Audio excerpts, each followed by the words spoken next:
Hey, welcome to the Kinda Sleepy Podcast. I'm your host, Knowledge, and who do I got sitting to my right? You already know. Me. It's your boy, KNWLDG, a.k.a. Natty, Bad Tattoo, Dreadlock, owner, operator of Slaughterhouse Tattoos. Mr. a.k.a. helping you look better naked. Babe.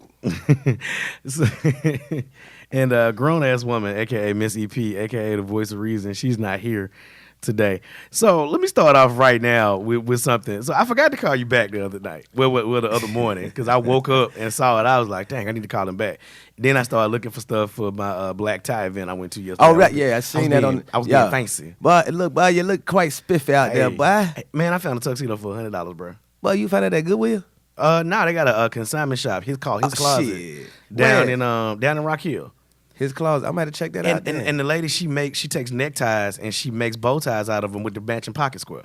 Oh shit! Like she do a lot of fly stuff. You was real debonair. I tried to be debonair. I seen your picture. It was black tie and sneakers. So I had on my tuxedo with my tie on with the little purple pocket square. And then I had on them Jordan 6 rings because I had the purple to match the Concord of Jordan 6 rings. I'm trying, you coordinate. Coordinate. You know, the Hornets did a real good event, though, man. It was the Heroes and Legends Gala, man. And they talked about how their foundation is helping address food deserts here in Charlotte. Right. And I thought that was real cool. And they brought some of the kids up there that they had helped build like a learning center for, too. And so gave them kids a night out and stuff like that. Michael Jordan couldn't make it because he was sick. He was under the weather. Which, to me sounds like he, was hungover. Yeah, yeah. Too many martinis and cigars. Right, exactly. Yeah. But it was a real good event. Ahmad Rashad was the host. Oh, that's dope. Yeah, man. That's dope. Ahmad Rashad really still looked like he looked on Inside Stuff, dog. I'm trying to tell you, man. Hey, Black don't crack, dog. Him, Pharrell, and Sade. And Angela Bassett. Boy, look here. And Nia Long. Oh, look here. Why did you get better with time? And Cicely Tyson been old since Morgan Freeman. Since Morgan Freeman. They was born the same day. I'm trying to tell you. They got Benjamin Buttons. They was born the day after the Tyrannosaurus Rex. And that was Adam Jr. Oh, prehistoric Negroes. I'm trying to tell you, boy. They was when he said let there be light, they hit the switch. So, but so you got to tell me. So you posted this Facebook Live video, man, and it was the wildest thing I had ever seen in my life, dog. You was wandering around. It was like 2:30, 3 in the morning. About 3 in the morning, 3 in the morning.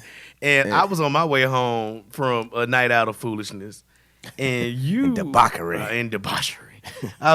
Old dastardly deeds and stuff. You know what I'm saying? But you was literally inside. What was it? Jack in the Box. Jack in the Box, man, right there on Airwood, man. And the fry alarm was going off, and wasn't nobody in the door wide open. Cause what it was, I pulled, like when you pull up to the drive to the menu board, right? Yeah. I pulled up to the menu board. They had the little automated. Hi, welcome to Jack in the Box. Mm-hmm. Someone will be with you shortly. Mm-hmm. Okay, all right. So shortly it turned into longly. I'm in the drive-thru like 15 minutes. I just wanted me a motherfucking spicy chicken sandwich. That's all. Never eating that Jack in the Box. I mean, when I be out, swerving in these streets. I get it. I gotta hit Jack real quick before I hit the crib. I'm gonna try Jack in the Box on the way home. Yeah, I like. I'm gonna let you know what I think. Yeah, I like the spicy chicken sandwich with the sourdough bun. Okay. So I'm waiting in the drive-thru. Nobody never took the order, right? So I'm like, okay, I pull up to the window. I'm looking at him like, ain't nobody coming to the window. So I'm thinking like, okay, maybe somebody in there taking shit. So I knock on the drive-thru window. Nobody comes. So I'm like, damn, it's like 3-4 cars behind me. Mm-hmm. So I'm like, let me go ahead and whip in the front and let me knock on the door. I was just planning on knocking on the door. So when I pulled the door and it came open, I'm like, and he had like a little paper bag in the door. So I guess, it wasn't locked. Mm-hmm. So I'm like, fuck going on? So I pulled the other door that goes into the restaurant. It was open. So I'm like, these niggas just done abandoned the whole restaurant. This is job abandonment. So I'm like, yo, anybody in here? So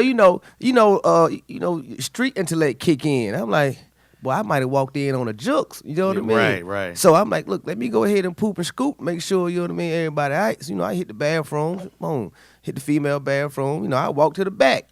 So, I checked the manager's office, checked the other office, checked the freezer. Ain't nobody in here. So I got nervous. I had to file for Newport.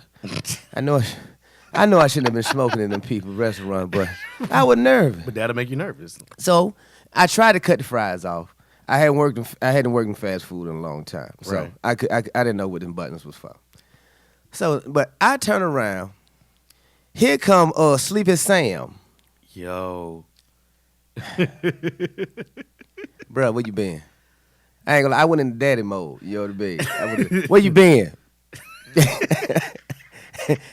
Where was he sleeping at? I don't know where he came from, my G. I ain't gonna lie, G. You went off on it, But too, I'm though. like, man, look, are you serious, man? People out here, look, people need food out here, man. People like ordering food, the fries done burnt up, you Right. back in sleep. I got the munches.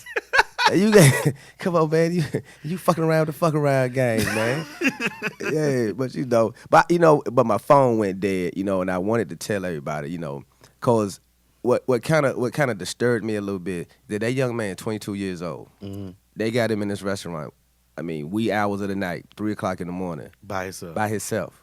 I mean, That's dangerous. very dangerous. Right. Very dangerous. I mean, you don't have a manager on site. You don't have anybody in there but you. And so I'm explaining to him, I'm like, look, my G, what I need for you to understand is that you're on a side of town that is goon infested. You know what I mean? And if you're gonna take a nap on the job, lock the doors, man.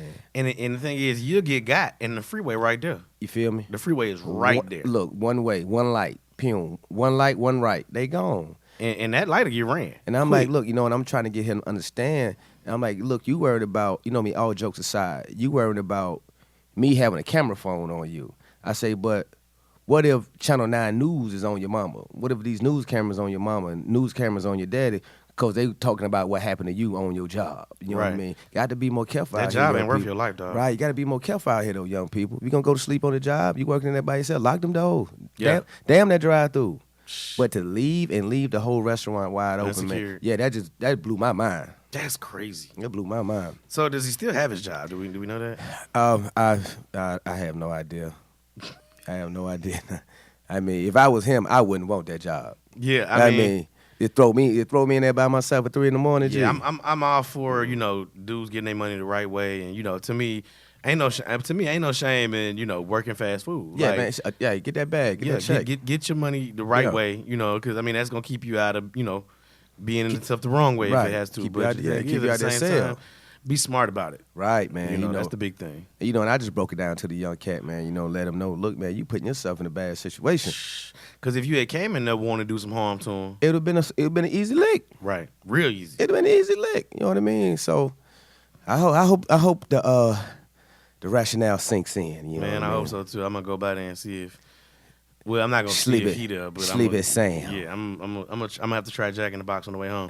So hopefully he still has his job. Somebody who I wish didn't have a job though is Daniel Furseth. He's a former police chief for DeForest, Wisconsin. He resigned from that position in August after he was disparaging a group of African American men in a YouTube video. So he was a police chief for a city and was saying some racist stuff and had to resign, which I'm all for. Yeah, I mean- personally, I don't think you should be allowed to be in law enforcement ever again. I mean, especially with in a that train of situation thought, like that. though. Yeah, exactly.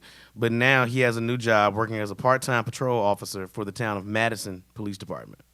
Now, we just talked last week about how the guy that killed Tamir Rice Right. has another job in his same state, and now we're seeing this all over again. Like, is there no way to stop this from happening? Because I think this is, like, normal. It sort of reminds me of transferring overseers to different plantations. Now, that's something I had not thought about. Yeah, that's basically what it is, man. Yeah. They transfer overseas to different plantations. We're not gonna get you all the way out of the system, but we're gonna. We're just going to put you where those folk won't see you no more. Yeah. Lil John can't be on the Wilson's plantation. You know what I Right. mean? They just transferring them, man. They just keeping them in the system. And see, that's crazy to me because, like I said, I've got friends in law enforcement from back in the day. I've got family members that's in law enforcement. So I don't hate law enforcement. But my thing is, I don't see how you could work with somebody Knowing. that has that. I don't see how you can cover for somebody Nah. that feels like that, believes that way, and still consider yourself to be a good person. Nah, you know what I mean? No, You know, and Now, I know there are some law enforcement out there that are like, nah, I don't fool with that dude. Like, I'm not gonna rock with that guy, and I can imagine that. But it's not them individuals that's the problem. The system itself is the problem that allows for these individuals who have these racist beliefs and racist ideals to still exist in this space where they're tasked with protecting and serving not just white folk, but black and brown folks, and where the laws sometimes are skewed to where they disproportionately affect black and brown folks. Right. And So, you know, yeah, it's a cold game, man. It's a cold game because I mean I know I couldn't do it. Yeah, I'm sorry if me and you on patrol and you have some type of sentiments against African Americans. I'm sorry, Officer Johansson. When the gunfire comes, I'm pushing you out. Right, you might go. You might be a human shield. I'm trying to. I'm sorry, I can't rock with it. So and the thing is, we know that a lot of times the punishment for people of color is different from those who are not people of color. And here's an incident where we might see justice served. So there's a guy, 53-year-old Jeffrey Craig Ziegler. He got convicted of assault recently, assault with intent to do great bodily harm. He shot at a 14-year-old boy that was on his porch. So this guy was lost as he missed the bus and tried to walk home from school. Right. And this is like outside Detroit, a little bit outside Detroit. Tried to walk home from school, got lost, and so he was knocking on people's doors to try to get directions, try to find his way home. And so, according to him, he says he knocked on the door, and this woman that was in the house said, "Why are you trying to break into my house?" Damn. And so he started explaining. He said, "No, I'm trying to get directions to my high school, Rochester High." And then moments later, this guy, Jeffrey Craig Ziegler, who once again, and this is so strange to me, he's a retired fireman. He's a retired firefighter. He's in public service. He comes to the door with a shotgun, and the boy took off running, of course, as anybody with good sense would do. Right. And he fired a shot from the shotgun at the boy. So the reason it's assault, just from my very limited understanding, it was assault with deadly intent. The reason it was assault with deadly intent is because he didn't hit him. Right. With the buckshot or whatever he had. And he wanted to. Yeah, I mean, it was in you the brandish direction. the firearm and you aim at the dude. Right. Yeah. So he got found guilty. Let me see. I don't see anywhere where they've sentenced him. Probation. He said that he didn't try to see why he was at the door because the scene was so chaotic. He said that he was concerned about his wife and concerned that someone was coming through the door. He says that the verdict showed that the jury didn't believe he was trying to kill him. So he was charged with a harsher punishment that he didn't get found guilty of. It was another charge he didn't get found guilty of, but he was also found guilty of possessing a firearm in the commission of a felony. Oh. So he's got possession of a firearm in the commission of a felony and assault with deadly intent. And so now his sentencing is scheduled for November 13th. Yeah, we need to keep track on that, man. Yeah, I definitely want to see how that plays out. Yeah. If he gets like 9 months probation or something like that, I hope they burn that city down. Like, I'm just gonna be honest with you. I'm so tired of hearing that kind of stuff, man. It is ridiculous. And basically that's their scapegoat, man. That's how they getting in the system and out the system. Now I was listening to this podcast recently, and they were talking about how they give people these plea deals and put them on probation, and we've talked about that multiple times here on the show. And while I was listening to this podcast, they were talking about how this kid got charged with a crime that he did not do. He was found not guilty, and I think the judge still violated him just for basically being suspected of the crime. Right, on a probation violation. Yeah. Yeah. And I think that is crazy. I got suspected of a crime that I didn't do, took it to trial, didn't get convicted, got found not guilty, and I still get hit with a violation for literally not being guilty? For not being guilty. That's crazy to me. Well, my G, you already know how to. Yeah, man. Look, we know. That's why we stay out the way, man. Yeah, man. I try to at least. Now, one thing that I want to see happen, since we're talking about the criminal justice system, I would love to see some sort of a law get put on the books, both federally and in certain state courts, where if you call the police on a black person simply for them existing, you should be charged with, making a false 911 call or something, or, you know. And the reason I say that is because I firmly believe that some of these folks out here who have been calling the police on black folks, random black, Barbecue Becky, for example, there was nothing in my mind that made that seem reasonable or rational to anybody. Nobody. And the thing is, I felt like it was racist in its intent. And some of these folks, I feel like they have this sense of entitlement that makes them feel like they're entitled to question black people's right to exist. But there are some people who I think are maliciously racist, right? And they know that the police can be weaponized against black folks. That's basically, and so we looking at a situation now, and this happened in St. Louis. This particular one happened in St. Louis. There was this black man who was attempting to walk into his apartment complex, the downtown loft, and this white woman, who was wearing a fur vest and her Uggs, and she was walking her small chihuahua, demands to see his key card as he's coming in the door. Look here, little bit. Now, he's way calmer than I would have been. He was very calm. Man. He was asking the lady politely to move out the way. He was like, I don't want to tell you that information. I don't have to share this with you. He said, I do live on the 4th floor. And she said, so what apartment do you live in? He said, what apartment do you live in? So she told him, and he was like, oh, okay, well, I live on the 4th floor. I don't believe I have to tell you that information, which he doesn't. Right. She was like, and he was like, I don't know why you're demanding to see my stuff. I just showed you my key and all that. She said, well, just, show me your fob. Do you have a fob like this? And he was like, ma'am, you're not security. You're not the property manager's name. And he named the property manager. Right. He named the leasing agents for the building.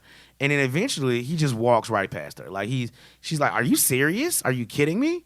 And he walks on past her. She then tries to block him from getting on the elevator. He gets on the elevator, press the 4th floor. And so she pressed her floor, and then it stopped. Apparently, from what I could tell on the video, it stops at her floor. And then she says, no, I'm not going to let this happen. And so she lets the doors close, and he gets off on his floor. He said, I don't want to have anything to do with you. I want you to get away from me. She's like, I feel uncomfortable, and I want to see your key. And he's like, I live here, yada, yada, yada. And she says, well, I just want to introduce myself then as your neighbor. And he's like, I don't want to be associated with you in any way, shape, form, or fashion. So even after he puts his key in his door and closes his door, she can be heard outside saying, wow, or something like that. 30 minutes later, the police show up to his house and ask him questions about what just happened. Yeah, number one, my thing, what even evokes the fact? I guess we're not supposed to have nice establishments. Nice homes. I guess we're not supposed to be in this neighborhood. And me personally, man, put into that situation, like you said before, man, he handled that situation way more calmly than I would have, because instead of naming property managers, I would have started naming the closest emergency rooms around here, because that's what the fuck you finna go visit. You finna go visit an emergency room. Lady that had a hard day, and you questioning me about my abode where I pay rent or mortgage or whatever it may be. Come on, man, gotta stop. I pay rent. I don't owe nobody a damn explanation about me staying anywhere. Not at all. And that's crazy to me. But like you said before, it's all about agitating the individual. Number one. So now that individual already agitated. Now she calls the police. So now the police come. He's already agitated. Now he gets loud. He gets irate with the police. Guess what? Now he's shot or either brutalized by the police, like you say, weaponizing the police force. Against us. Yeah. Now I was looking at some of the comments on Facebook under the video, and people kept saying, "Oh, she just want the D. Oh, she's trying to smash. Oh, she's trying to do X, Y, and Z." And people was like, I would have just gave it to her. I said, yeah, no. Mm-mm. And here's why. Because when somebody comes at you like that and you see that they're willing to call the police and weaponize the police against you, right? Let's say she did want that. Let's say she did follow you inside and try to have a sexual interlude with you, and then you think she won't call the police and claim rape after that? Oh, yeah. You going down. Yeah. Now, here's what's crazy. So she's been fired from her job. Tribeca STL is where she was working at. She was a property manager at a completely different complex, completely different building from where they was at. And as some of my friends would say, the gag is the company she was working for was minority owned. And the gag is. They was like, after a review of the matter, the employee has been terminated and is no longer with our company. At Tribeca STL, we want all residents, guests, and visitors to feel welcome, safe, and respected. That way. We are the Tribeca STL family is a minority-owned company that consists of employees and residents from many racial backgrounds. We are proud of this fact and do not and never will stand for racism or racial profiling at our company. That way. Now, here's what's crazy. So, the internet is undefeated. They've already found this woman's name and all that. They found her boyfriend or her alleged boyfriend's name. Uh-oh. They found him, and they found out where he worked. He worked at a real estate company. And they were like, we assure you, the real estate company posted this, we assure you that nobody involved with us is affiliated with this horrible woman and that she is the estranged wife of one of our associates who is half black. He is very ashamed to be associated with her, basically. And basically they copping, please. They was like, we don't know this lady. Yeah, we ain't got nothing to do with that. She gone on somewhere. Yeah, Shawty. Yeah, we gonna get Shawty out the way. We are not affiliated whatsoever. She got to go. Hey man, you got to put that disclaimer out there because he probably went to his supervisor and manager like, Look, I been stopped fooling with her. She crazy. He copied deuces. Right. Look, bro. I ain't fucked with her in about 6 months, G. Bro, look, I've been to therapy. I'm living my best life. I done started drinking water and eating alkaline. Before I met her, after we broke up, I was kind of sad for a little bit, but I realized that she was the problem. I hadn't ate a leafy green since 2010, and I just found out what kale was last week. I am living my best life without this bitch. Please, don't affiliate me with her. Okay? But that seemed like narcissistic behavior, though. It does, and her whole demeanor just was so entitled. She really felt like she had the right to question this man for being there. It was crazy to me. It's crazy, but see, that's not the only one that happened last week. We got this other one, Corner Store Caroline, in New York, and this one real life broke my heart because it deals with kids. It was a 9-year-old black boy. In the Sahara Deli. And the surveillance footage shows him, he was with his mother and his sister. And the surveillance footage shows him walking out of the deli with his family and his backpack accidentally brushed up against her as she ordered at the counter. And she immediately goes off on boy's mother and accuses him of sexual assault because of this. So where we see the video on social media on Facebook was her standing outside. She claimed to be a police officer. She said he sexually assaulted her, said he grabbed her butt, all this. And this white woman pulled up and was like, "What is wrong with you? This is a child. Right. Go home, white lady." That's what she said. She said, "Go home, white lady." And the lady's claiming to call the police and all this, that, and the third. And she's really going off and being unhinged.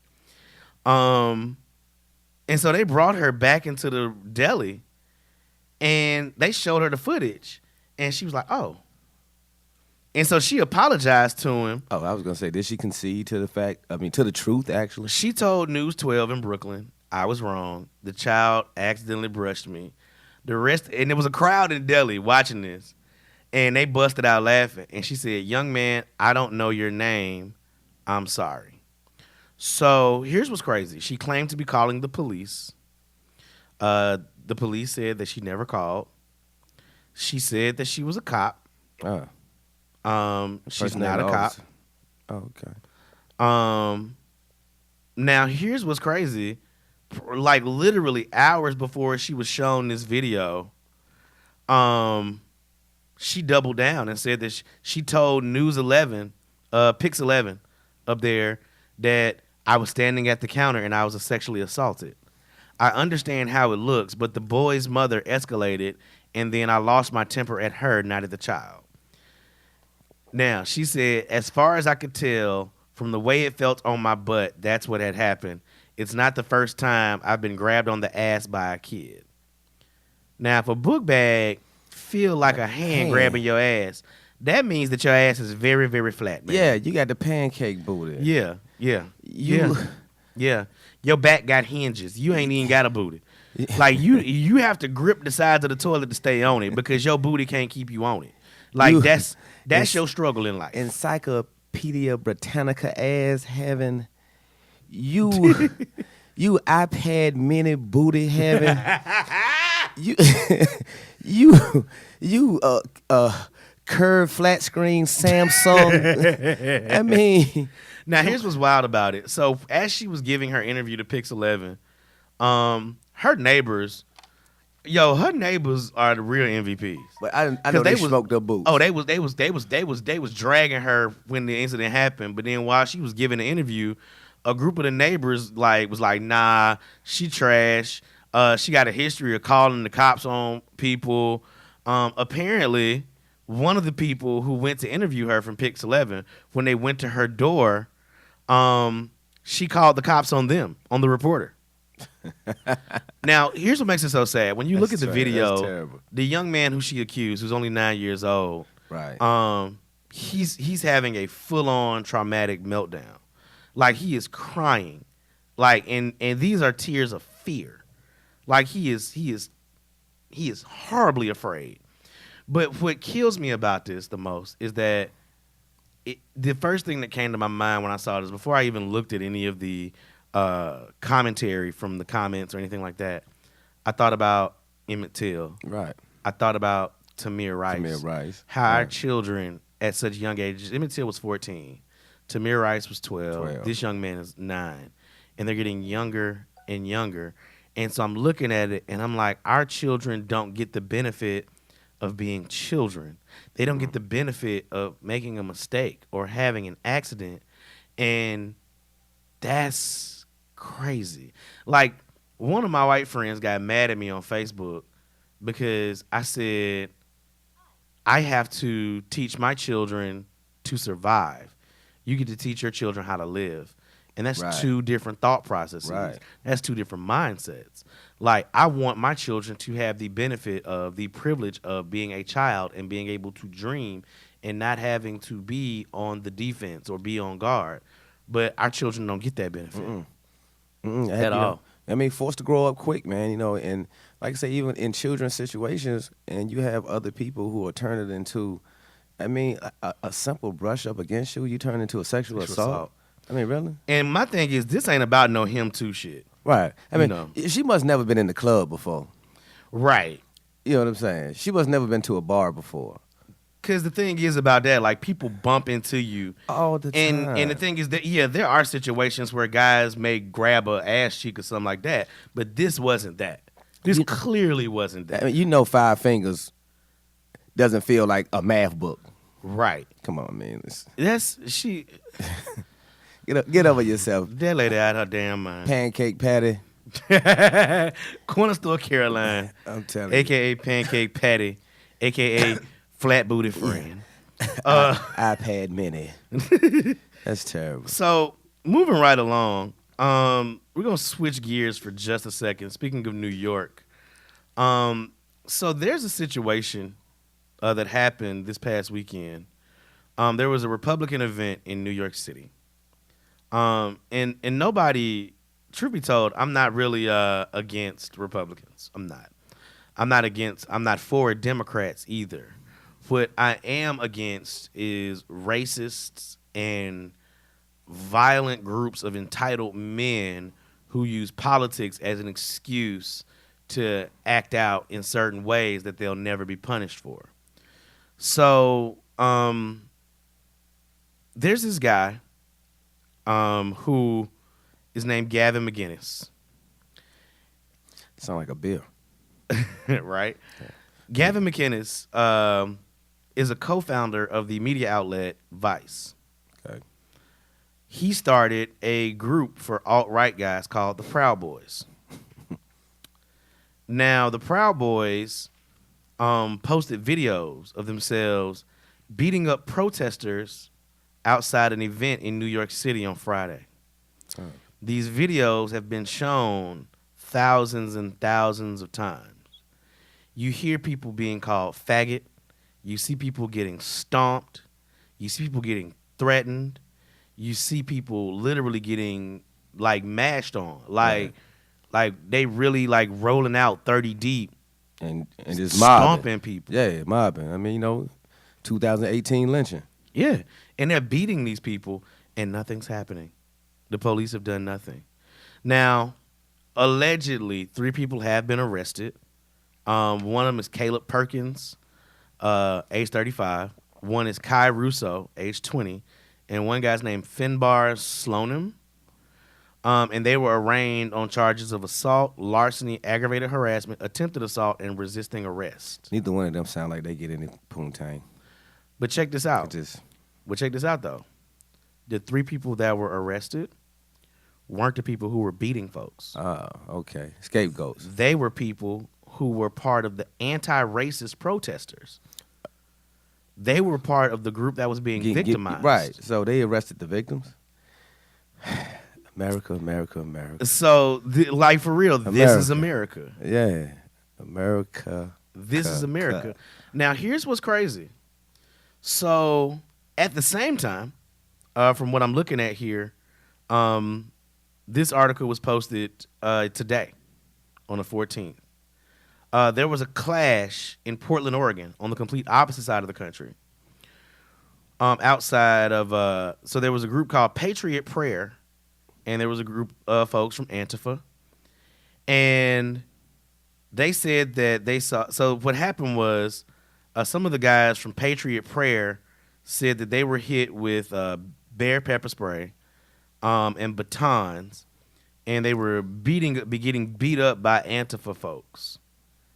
And apparently, the guys who were on the other side, the Patriot Prayer folks, had clubs, like billy clubs and batons of their own, and they just went at it. And apparently, all of that there is tied to issues around law enforcement and racism. And what happened was the Patriot Prayer folks had an issue with a memorial that was set up to a 27-year-old black man who was killed in a police-involved shooting. Wow. And Antifa showed up to protect the memorial and the guy's family, and they got into it. That's what I saw going on the Twitter streets. I cannot confirm that portion of it, but I do know that there was a shooting. I do know that there was a memorial. And I do know that Antifa and this group, Patriot Prayer, were beating the shit out of each other. And nobody's been, so the police stopped the fight by firing non-lethal pepper spray rounds. Yeah. So my thing is, all right, this is what I don't understand. And correct me if I'm wrong. If me, you, Miss EP, Jersey, Money Marv, Country, and maybe 5 other people got together and showed up in downtown Charlotte to protest something, right? And let's say there were people who were counter-protesters. And let's say that protest turned physical. True or false? We would get monkey stomped and arrested by the police. Oh, our black ass is going down. We going to jail. We're going down. But here's what I've noticed.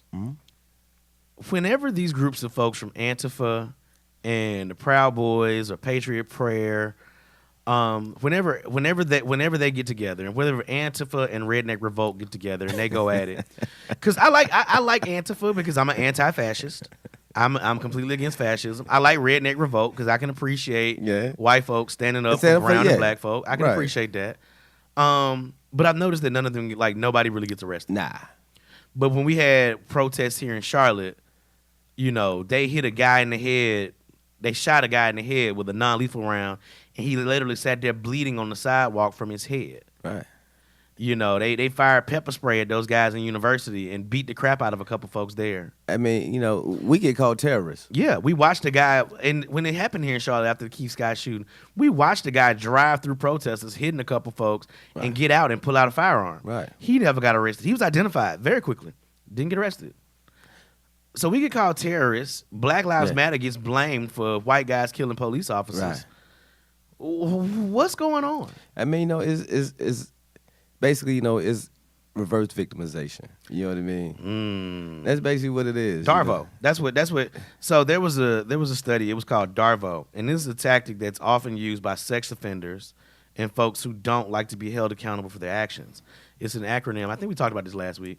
Deny, attack, and then reverse victim of an offender. Yeah, that's basically what and it that's is. what they do. That's basically what it is, man. You know, and even with, I mean, you can look at United States president. Look at how he played it. Because number one, let's say nobody's been treated as poorly as I have. And the thing about it, you know what I mean? How bad did you treat Obama? And he goes against. I mean, he goes with the grain where everybody that gets accused of, you know what I mean, sexual offenses. So, and instead of looking at the victim, he turned the assailant into the victim. Right. This could happen to you. Let me tell you what's crazy. It could happen to you. And his wife just as trash. Because she was like, I've been bullied. She's like, I've been bullied more than anybody else. Is she a human? I think she's a cyborg. I think she's a electronic sex doll. Like, she said that she's like the greatest victim of bullying in the country. And I felt like Michelle Obama read that and said, "Bitch, please." Right. Like, shut your ass up. And speaking of that though, Eric Holder said recently that he doesn't agree with Michelle Obama on this. He said when they go low, kick them. I've been saying that. You can't go. Think about it, man. You keep taking the high road, man. You're gonna be out there on that limb by yourself. While they chopping the tree down. Bingo. But yeah, so that's just that's what's going on right here. We get called terrorists and get blamed for all the ills of society and evils in the world. Yeah. And meanwhile, people. What's crazy to me is that people are really defending racists and Nazis and saying Antifa is the problem. Right. That still blows my whole mind. But that just shows you how delusional this country is. Right, man. And how easily displaced they can be mentally. Right.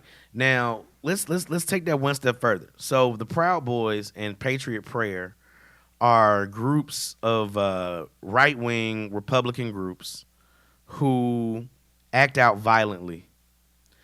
What I find to be... It's like the Klan to me. Exactly. I'm just saying. I find to be really interesting, though, is that they have a violent group out here who gets protected and shielded from any sort of repercussions or legal ramifications. But then what they do in the courtroom, which I consider to be a sort of legal and intellectual violence against people, gets protected too. So let's look at it like this. Secretary of State for Georgia, Brian Kemp, is running for governor of that state. He's running against a black woman, Stacey Abrams. Now, the Secretary of State for most states is responsible for registering and making sure that people who are registered to vote are on the rolls and are allowed to vote. It's come out that 53,000 applications for voter registration are now on hold. 70% of those applications are from African Americans. All right, so that's one thing. But then the Supreme Court decided not to block North Dakota's newest restrictive voter ID law, which makes it harder for Native American folks to cast their ballots, to vote. Now, black folks and Latino folks not being allowed to vote upsets me. Right. But when you tell Native Americans in North Dakota, whole ass Dakota, North Dakota, that they're not allowed to vote on what happens in the country and on the land that y'all stole from them. Now look here, Mr. Lightfoot. Yeah, Mr. Running Bear. Right. We know that you're on this roll, but you don't have a certain type of identification. Therefore, you cannot vote. But have you noticed, though? I mean, it hasn't been as big of a problem, but since the last, 3 presidential elections? Yeah, and here's and the thing is, that's how they win. They cheat. Right. They've been cheating. Because we started turning out at the polls. Right. We started turning out because before we didn't in masses. We had those who exercised their right to vote. But, the average 18, 19, 20-year-old. We would vote when it was convenient. Right. The average 18, 19, 20-year-old didn't because politics didn't appeal to them.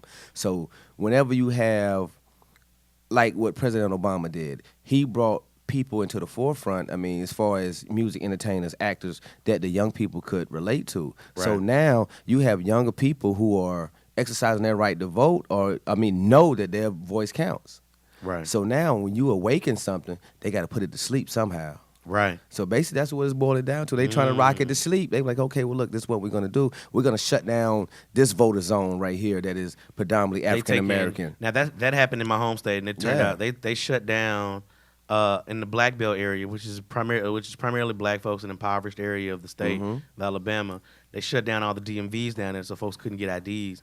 You don't have an ID, you can't vote. You can't vote. Bingo. You know? And so the thing is, even if you don't have a driver's license, you get a non-voter identification card. You know, and what's crazy is that the Republicans say, "Oh, well, it's to stop voter fraud." Do you realize that most of the incidents of voter fraud have come from Republicans? Right. Number one, and the thing is, if George you really W. break it down, voter fraud is not a real issue. It's not a real thing. Like I think one statistic I read said like 1 out of every million votes that have been cast are voter fraud. 1 out of every million. Like that. Yeah. Those are lotto odds. That's Right. mega buck odds. You know what I Right. mean? Come on, man. Really. So I mean, you who know. wakes up in the morning like, you know what? I'm gonna vote 2 times. But then nobody. Here's the thing, though. They talk about voter fraud in the physical sense, but think about it. They've already proven that these voting machines can be hacked. Easily. It's already been proven that Russia had a whole campaign to tamper with our elections, but they don't want to touch that because it makes them look bad. Yeah, because Russia elected Trump. And you can't nobody tell me different. Look, don't argue with me. Can't nobody tell me different. Russia Argue elected with your Trump. mama. Yeah. Don't argue with me. Argue with your mama. With your damn chaps. Exactly. For real. So we talk about the Republicans specifically, and we notice that a lot of their things that they do, they target minorities for certain types of disenfranchisement and discriminatory practices. But there are still some black Republicans out there.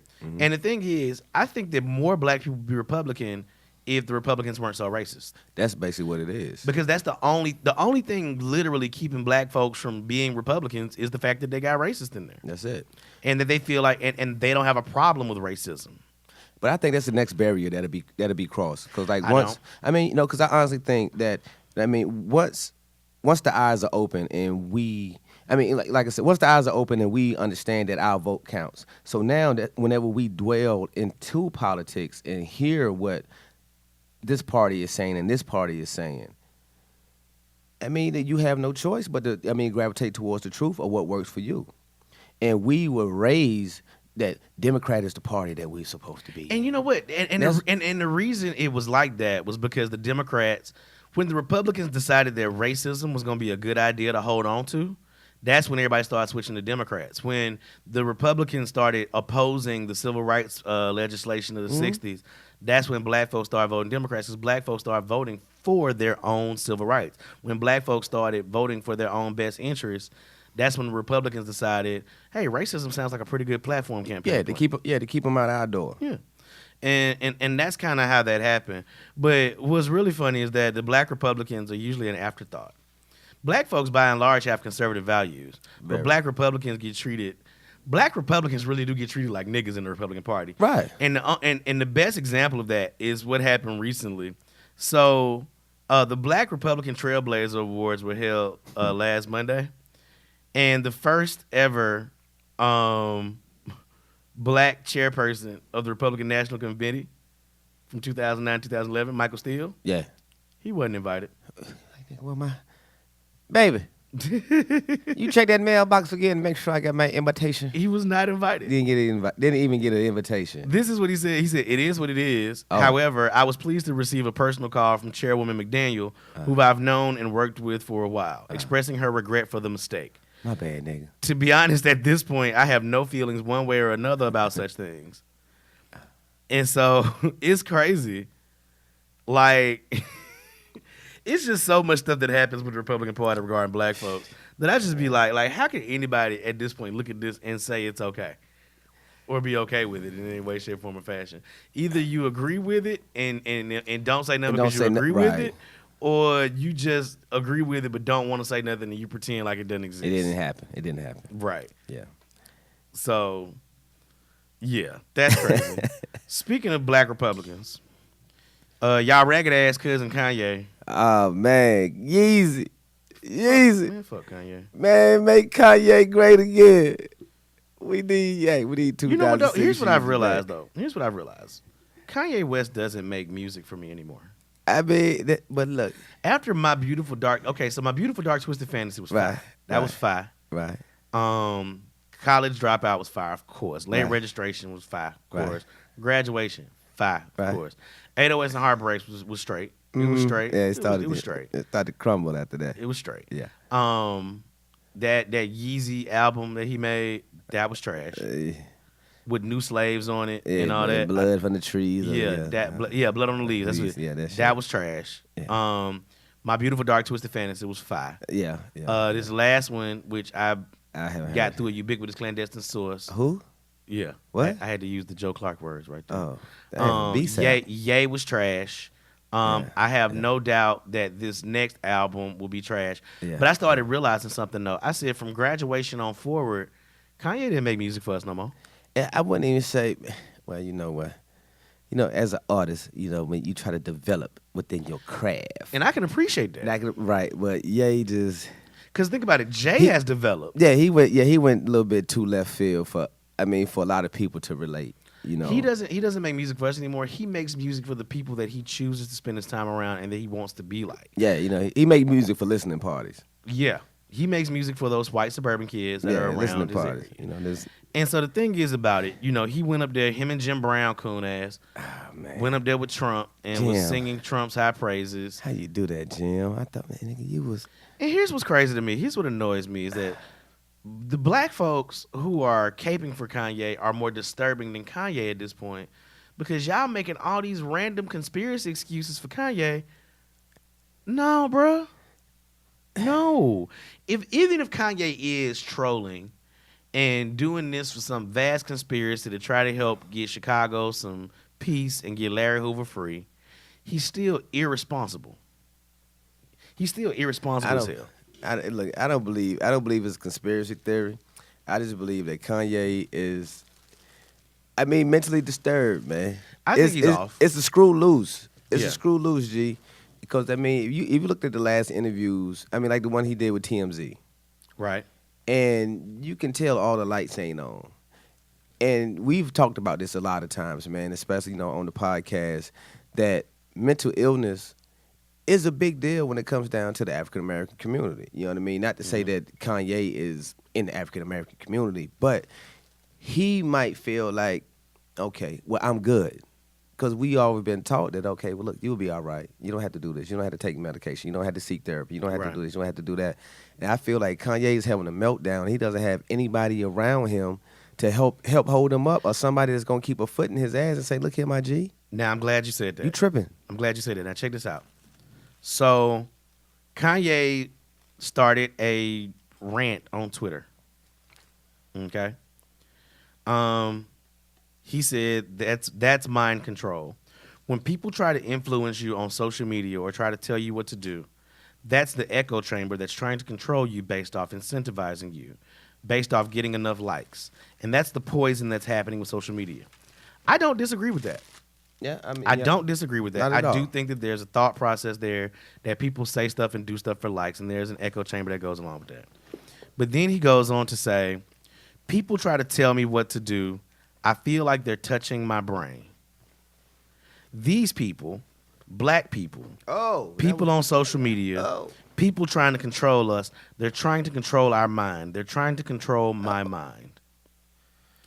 Social media told you that nobody likes me, but everybody loves me. I am the best living recording artist. Oh, damn. So, That nigga off the meds. My bad. I've been trying to stop saying the N-word. I'm not.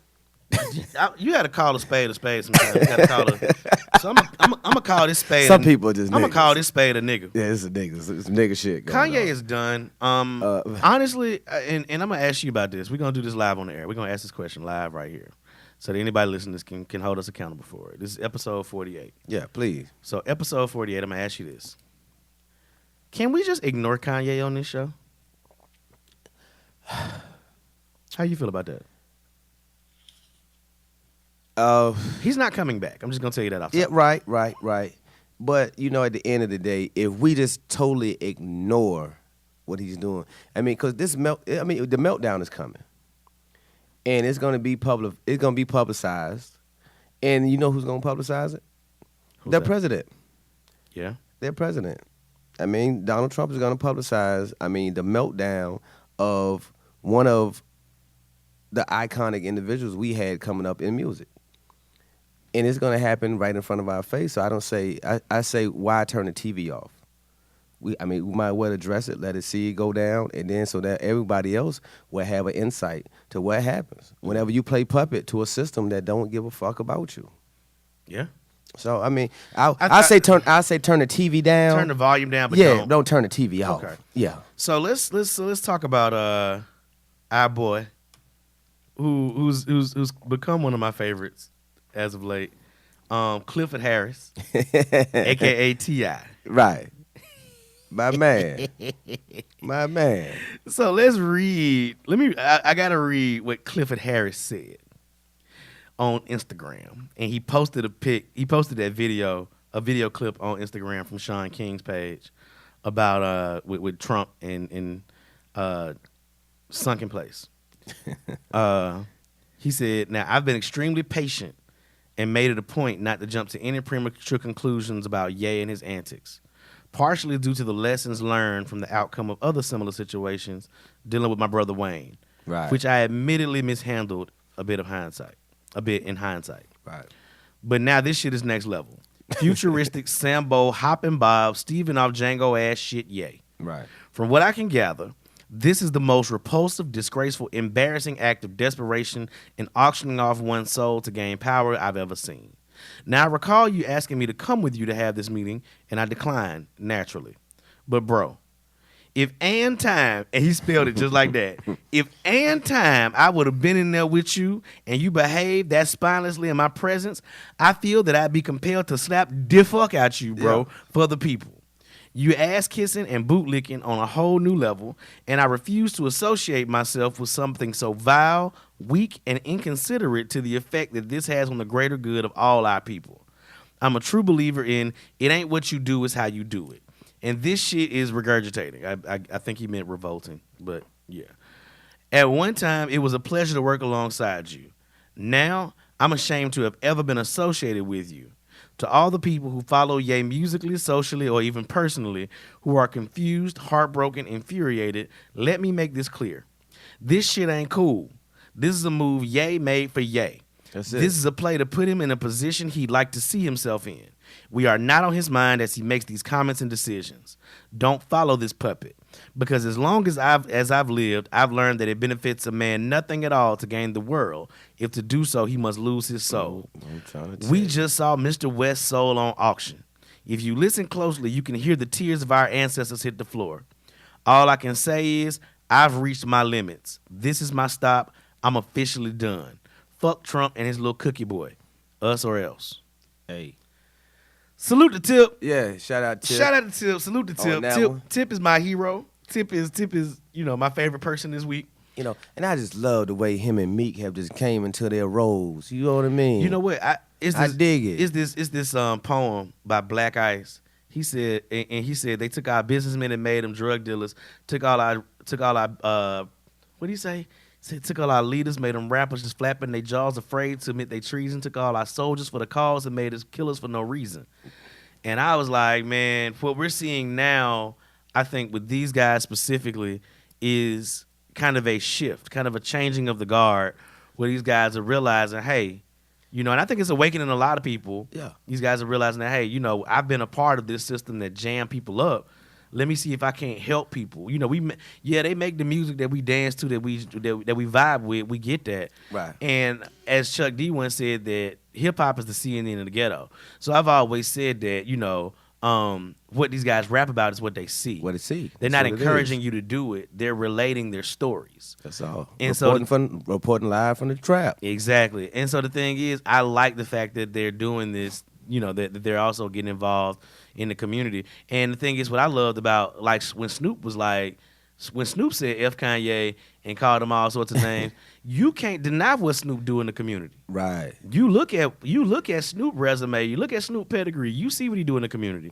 And so I love to see these guys, giving back to the community, and while still being true to the stories of how they came out of that community. Right, and I was listening to the last album, Dime Trap, and Tip said it best. I can pick a beat, boy. He said, don't be a role model, be a real model. He said, because a role model just playing a role. Be somebody that you gonna keep it that's gonna keep it real.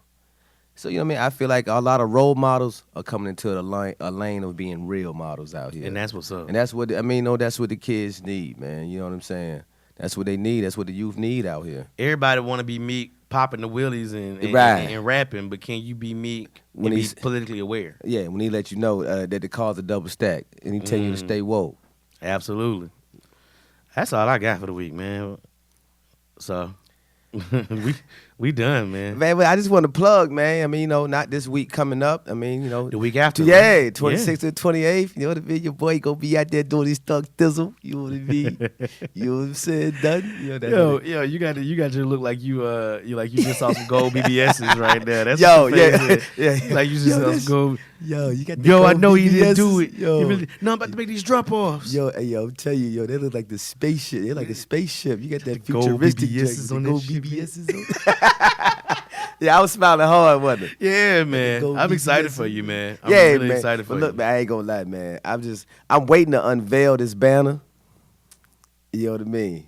I'm waiting to unveil this banner because, I know it's gonna shake a lot of people up. But, that's what the platform is for. And like I said before, knowledge, anything that I'm involved in, it's not about me. You know what I mean? I can go ahead. I can go ahead and advertise myself any day. But when we are put onto a stage to where it might be locally or nationally, I'd rather let a cause be known instead of let me be known. Right. So whenever I drop this banner, my brother, I'm ready. Hey, I want to see what they gotta say. But yeah, man, 26th through 28th, man, Charlotte Convention Center. North Carolina Tattoo Arts Convention, man. Come on out, holler at your boy. Yeah, man. Holler at your boy. I'm gonna have them t-shirts popping. You know what I mean? And for the first 10 people that mention the Kind of Sleepy podcast, right? You get a hug. Yeah, and love.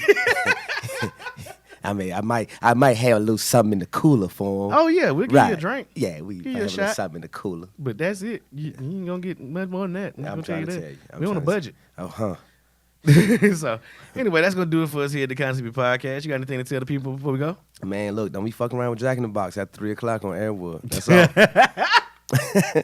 That's all, man. And like I say every week, man, be free. Oh, and for Miss EP, the voice of reason, I'm gonna tell y'all to protect your peace. Protect your peace. Protect your peace. And like I say, be free. That's gonna do it for us here. Thank y'all for checking us out, and we'll catch y'all next week. We out. Bye-bye.